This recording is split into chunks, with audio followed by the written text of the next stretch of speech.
What's up, everybody? Finally, we know what a 16-team Big 12 schedule looks like. It's here. Oklahoma State's schedule is out. I'm sure you've seen it. If not, I'll give you the rundown. We know the non-conference. Oklahoma State opens versus South Dakota State versus Arkansas at Tulsa. Big 12 play starts with a gauntlet versus Utah at Kansas State versus West Virginia. The first of two bye weeks. Then at BYU on October 18th or 19th. That's at either a Friday or a Saturday kick. At Baylor versus Arizona State.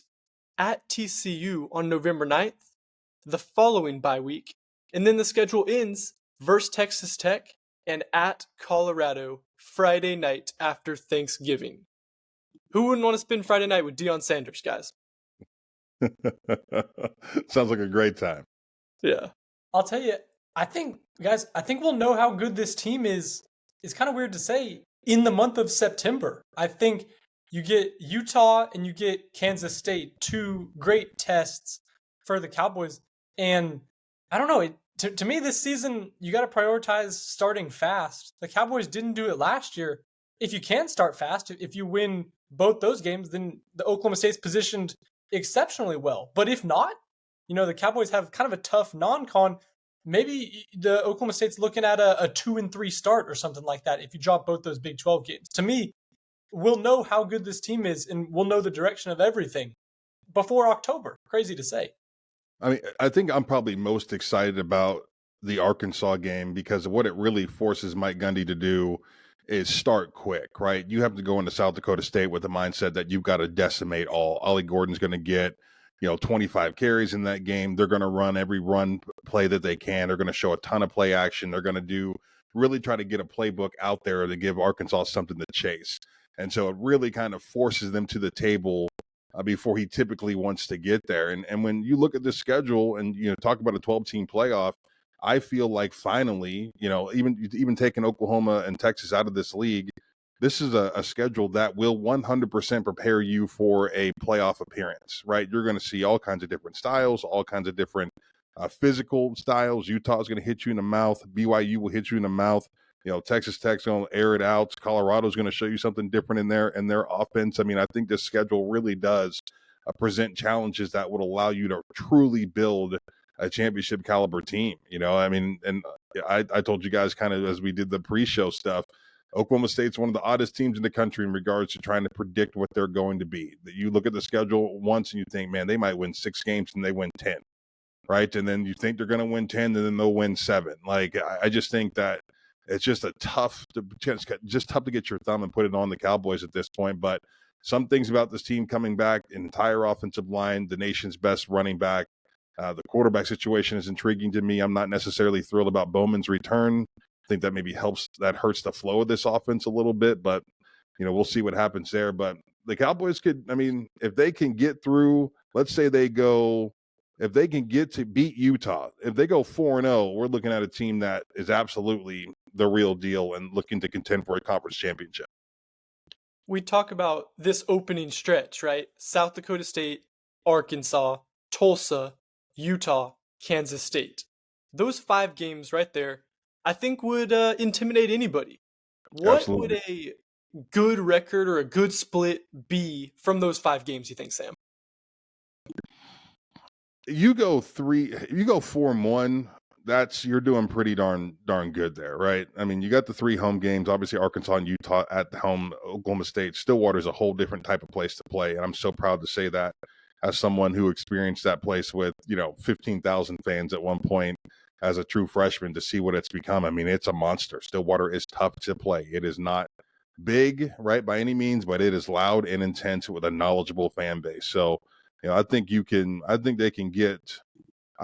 win those first three home games. And if you drop one to Kansas State on the road, that's understandable. That's a good football team, but I think 4-1 would be a good start.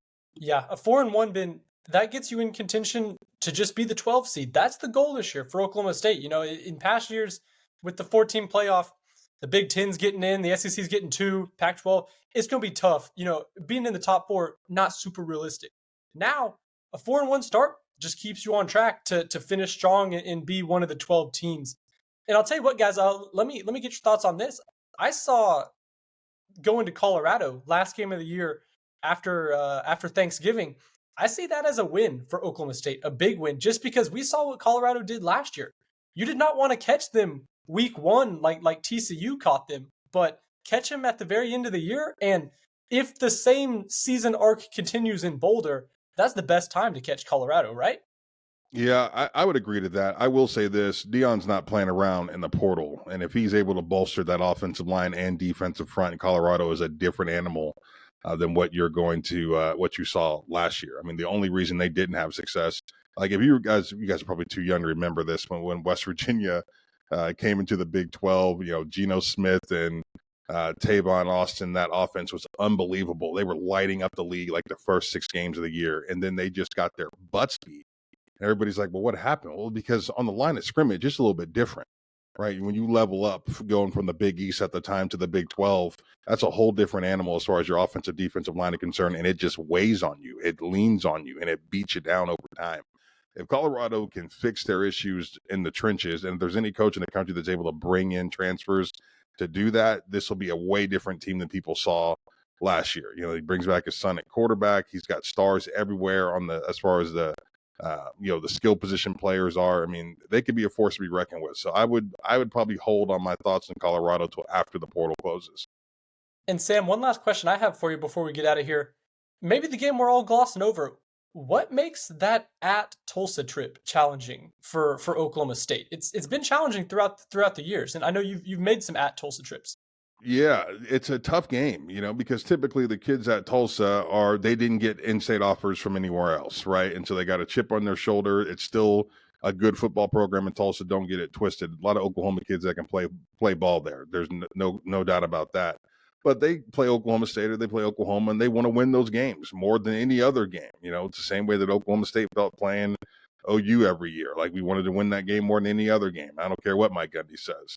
That was just different feel for that one. And I feel like Tulsa feels the exact same way when they play the Cowboys or the Sooners. So, yeah, they'll be fired up and excited about it. They've got some athletes coming back. They've got some skill position players that can play. And so, yeah, you got to get your mind right. But I love that Arkansas game before it, right? Because you're going to get the physical test. Oklahoma State's going to have to hitting on all cylinders offensively to beat Arkansas. Tulsa's probably not in a great place that third game with OSU coming off potentially an Arkansas victory at home. I think the Cowboys will be steamrolling at that point. Well, hey, we'd be remiss if we didn't bring up Bedlam in Texas. As we see the whole schedule laid out in front of us, do you guys miss it? Yes. Oh, yeah. You crazy? Yes. I mean, it's sad to see. I love that game. I love playing in that game. I love going to Austin and play.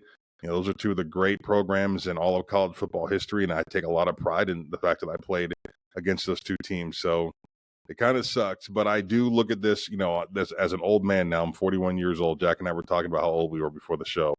I am happy to say that the Big 12 looks like it's going to survive, another round of conference realignment. Like, we're going to be able to put a true championship contender into a 12-team playoff based off of the teams that are in this league right now. It's not flashy like the SEC or the Big 10, but it'll get the job done. And you'll see a Big 12 team flash, every once in a while and find themselves deep into the playoffs, making a chance, with a chance at a national championship. OSU's 2024 schedule looks different, but it's still tough. Thanks for joining us, Sam.